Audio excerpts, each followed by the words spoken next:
trastornos de la personalidad es la conducta antisocial. El síntoma esencial es una conducta irresponsable, insolvente, que comienza hacia los 15 años, pero para hacer el diagnóstico tenemos que centrarnos en los 18 años de una persona y retroceder en los años, en las historias clínicas que hubiera para poder hacer recién el diagnóstico de personalidad antisocial o conducta antisocial de la personalidad.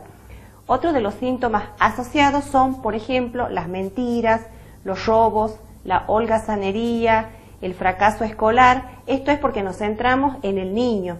Para empezar a hacer una historia clínica que nos va a servir posteriormente, nos situamos en la infancia o casi adolescencia. Peleas, por ejemplo, huidas del hogar, huidas de noche.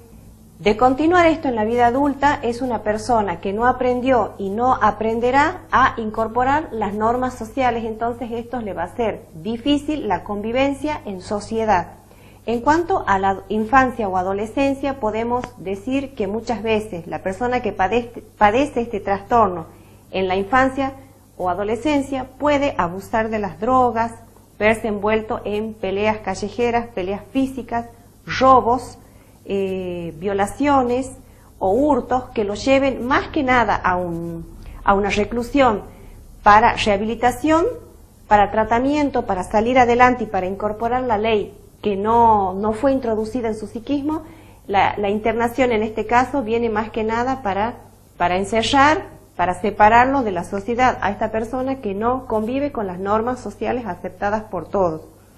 En la transición entre la infancia, la adolescencia a la vida adulta, no es que esta persona no sufre el trastorno, lo pasa lo mejor posible, sino que siente malestar personal, frustración, hablábamos de fracaso escolar, fracaso en las relaciones de pareja con el otro sexo. Muchas veces recurren a relaciones sexuales con jóvenes o con personas del mismo sexo, de otro sexo o de distintas edades, y habíamos mencionado que puede haber violaciones. Estas personas son irritables, ansiosas, no toleran la frustración, no toleran el aburrimiento, son temerarios, o sea que muchas veces se ven envueltos en peleas físicas con o sin armas que ellos mismos provocan, no tienen en cuenta el bienestar personal propio. Puede haber casos de violencia ya en la vida adulta con el cónyuge o con los hijos, lo que puede traer aparejado la separación de estos. Hacia los 30 años pueden disminuir algunas conductas típicas antisociales que sean flagrantes, como por ejemplo la promiscuidad sexual tiende a disminuir hacia los 30 años, que podríamos decir que situamos una cierta madurez. También las peleas y la irresponsabilidad en cuanto al trabajo o al ser el sostén del hogar.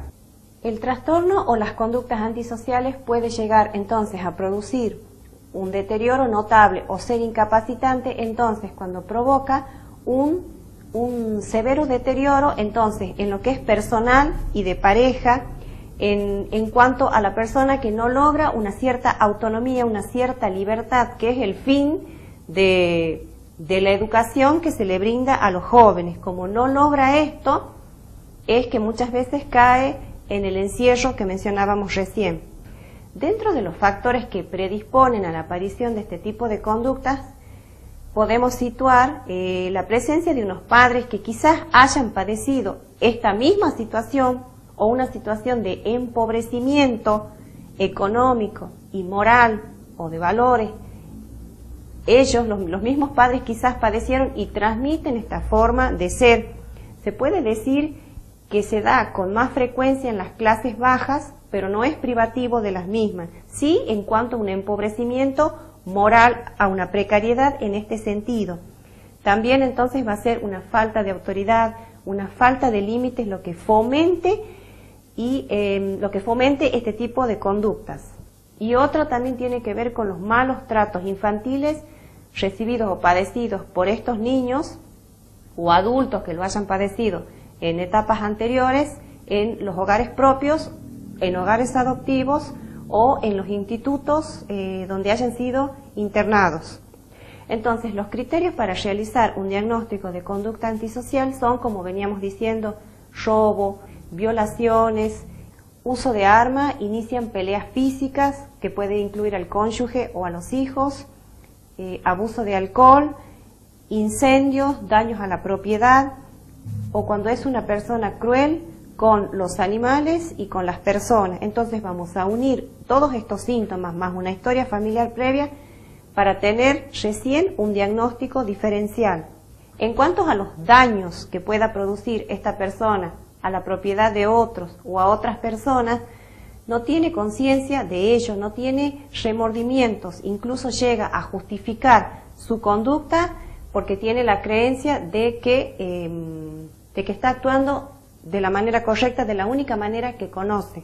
Bueno, entonces si nosotros pensamos que podemos conocer una persona, un alumno, un amigo, o que le sucede algo así a algún conocido, sea de la familia o no, podemos encauzar toda esta impulsividad, podemos tratar de educar a esta persona que a lo mejor no es que no tenga la enseñanza primaria básica, sino enseñarles distintas cosas, enseñarles que hay modos de tratar de convivir en sociedad. Muchas veces en Tucumán los centros, los programas comunitarios de la universidad y otros realizan actividades culturales que tratan de canalizar toda esta impulsividad, todo este malestar.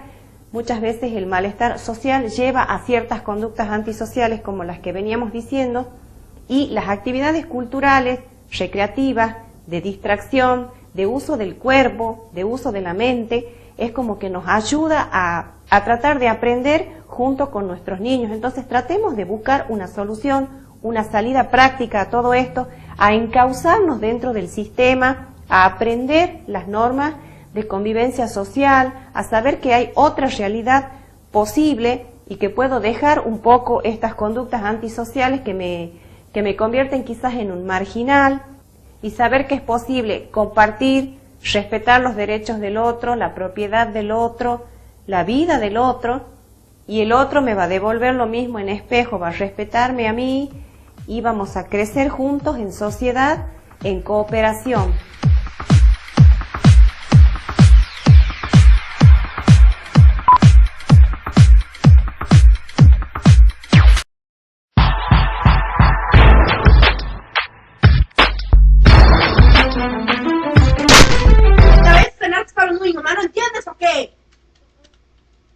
Nadia, ya vete a comer, por favor. Que te levantes. No me a comer toques, ya. no me toques, no me toques. En tu vida vamos. Muévete y no a me voy a comer. parar. No me voy a parar. Yo no voy a esperar hasta que termines de comer tú. ¿Y qué? Muévete. No me voy a parar. Párate. Párate. Muévete. ¡Suéltame! Suéltame. Muévete. No me toques. No eres nadie. Narda, dame el celular. No, tú tienes el tuyo. Dame el celular. Lo necesito, me van a hablar. Tú tienes el tuyo. El mío no tiene pila y lo voy a usar. No, Préstamelo. es mío. ¿Qué parte de que me lo des no entiendes? ¡Ay! ¡Suéltalo!